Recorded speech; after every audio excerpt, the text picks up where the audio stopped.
There's something about Ford's anti-theft system. It's kind of like a moat that's too good at keeping everyone out. If you've ever tried to start your truck and it just blinked at you with the red theft light, you know what I mean.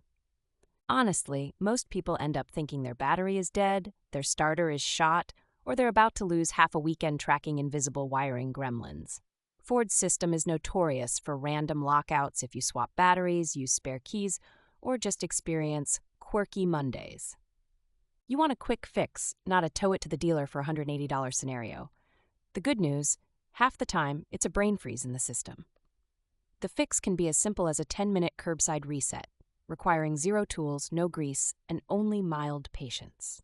Step 1. Hop inside, shut all doors, and insert the key into the ignition. Turn it to the on position. Don't crank the engine. You'll see dashboard lights, but the engine stays quiet.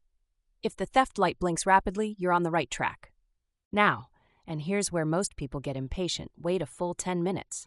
That blinking theft light should slow down, maybe even turn off. You'd be surprised 70% of lockouts get solved at this step. If you're busy, scroll some memes or meditate. Once your 10 minutes are up, turn the key back to off. Count to 3, just for added drama. Then try to start your engine like normal. If it cranks and the light doesn't come back, you just hacked the system with pure human stubbornness. But say the light keeps blinking or it won't start. That's where you bust out step 2, using your spare key. Ford's anti-theft isn't high-tech sorcery.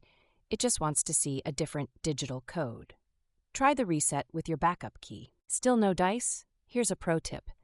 Disconnect the negative battery cable for 5 minutes, then reconnect.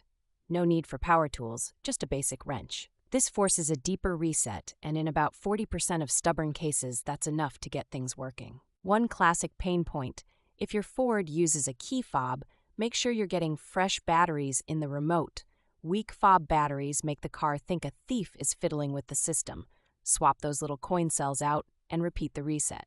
People ask if you can bypass the system entirely. Short answer, not easily. Unless you want to play car thief or solder random wires, please don't. Stick to resets. These systems are designed to shut you out for even trying to circumvent. If all else fails, this is the point where you swallow pride and call a Ford dealer. Some models require plugging in specialized diagnostic scanners to finalize a reset. In that situation, it's less about skill and more about having the right expensive cable.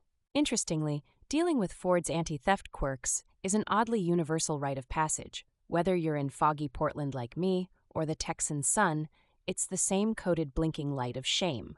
At least now, you know the moves before panic sets in.